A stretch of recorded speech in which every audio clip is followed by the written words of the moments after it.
फरवरी 2022 में रूस ने यूक्रेन पर हमला किया था। तब से अब तक युद्ध में घायलों मृतकों की संख्या 5 लाख के पार हो गई है, लेकिन नतीजा अब तक कुछ नहीं निकला। इस वॉर में कभी रूस हावी दिखता है तो कभी यूक्रेन तबाही मचाता है। इन सब के बीच में जो बात पूरी दुनिया को डराने वाली निकलकर सामने आ रही है, वो है परमाणु हथियारों के इस्तेमाल की।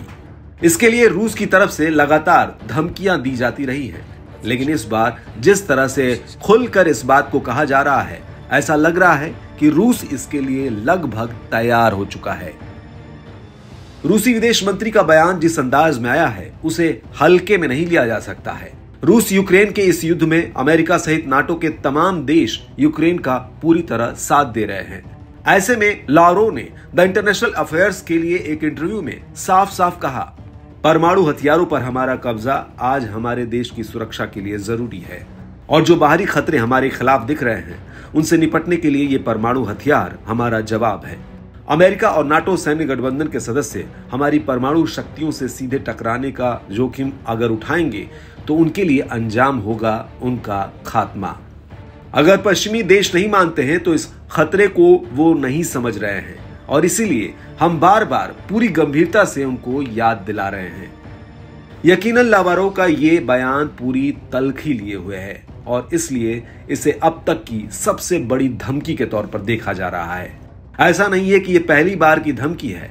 रूस हो या उसके सहयोगी देश, उनकी तरफ से ऐसे बयान आते रहे हैं।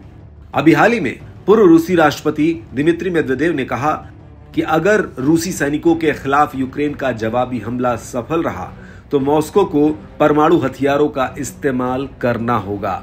इसके अलावा रूसी राष्ट्रपति व्लादिमीर पुतिन के सबसे करीबी सहयोगियों में से एक बेलारूसी राष्ट्रपति अलेक्जेंडर लुकाशेंको ने चेतावनी दी थी कि बाहरी आक्रमण का सामना करने पर वो उन परमाणु हथियारों का इस्तेमाल करेंगे जो रूस ने उनके देश में पहले से ही तैनात किए हैं। अमेरिकी राष्ट्रपति जो बाइडेन भी रूस द्वारा सामरिक परमाणु हथियारों के उपयोग करने की धमकी को वास्तविक बता चुके हैं। हाँ, एक दूसरा पक्ष वो भी है जो इसे महज गीदड़ भभकी करार देता है। वॉशिंगटन डीसी स्थित think tank institute for the study of war ने इस साल की शुरुआत में कहा था कि रूस की बढ़ती परमाणु युद्ध बयानबाजी यूक्रेन और उसके पश्चिमी समर्थकों को हतोत्साहित करने की चाल भर है।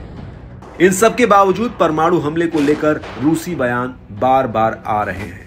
इन धमकियों को नजरअंदाज करना क्या ठीक होगा?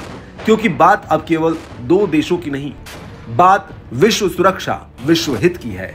हो सकता है कि रूस दबाव बनाने के लिए इस तरह की धमकी वाली रणनीति का सहारा ले रहा हो, लेकिन विकट परिस्थितियों में उसके पास इन विनाशकारी हथियारों के इस्तेमाल का रास्ता खुला है, और ऐसे में इससे होने वाले तबाही की जद में दुनिया के तमाम देश भी आएंगे।